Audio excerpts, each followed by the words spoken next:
સંક્ષિપ્ત શિવપુરાણ 212 નથી હે હરે એ મૃત્યુંજયથી ઉત્તમ વરદાન મેળવીને અનુપમ ગર્વથી ભરાઈ ગયા છે.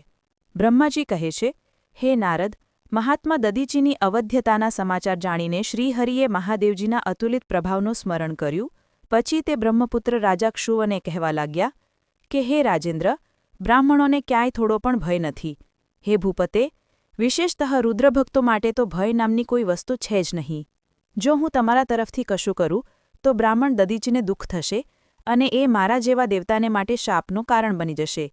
હે રાજેન્દ્ર, દદીચીના શાપથી દક્ષના યજ્ઞમાં સુરેશ્વર શિવથી મારો પરાજય થશે અને ફરી મારું ઉત્થાન પણ થશે. હે મહારાજ, એટલા માટે હું તમારી સાથે રહીને કશું કરવા ચાહતો નથી.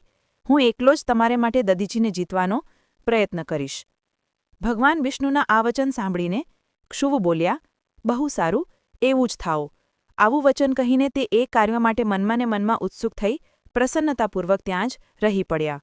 અધ્યાય 38 શ્રી વિષ્ણુ અને દેવતાઓથી અપરાજિત દદીચીનો એમને માટે શાપ અને ક્ષુવ ઉપર અનુગ્રહ.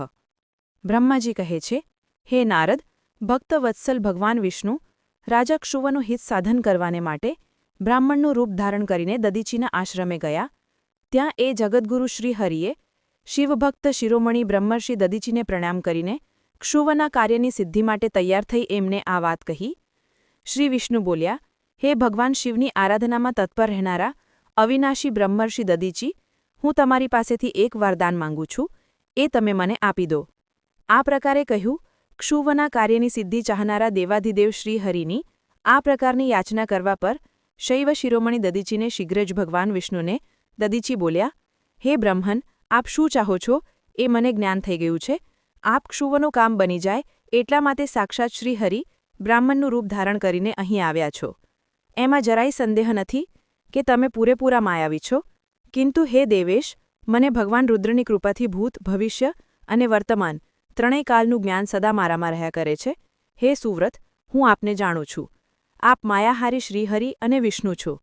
આ બ્રાહ્મણનો વેશ છોડો.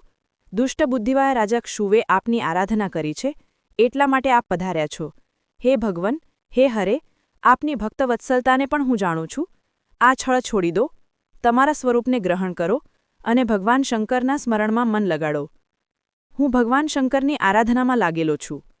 આપ એને પ્રયત્નપૂર્વક શપથ સાથે કહેજો. મારું એવી દશામાં જો મારાથી કોઈને ભય થાય તો મારું મન શિવસ્મરણમાં જ લાગ્યું રહે છે. હું ક્યારે પણ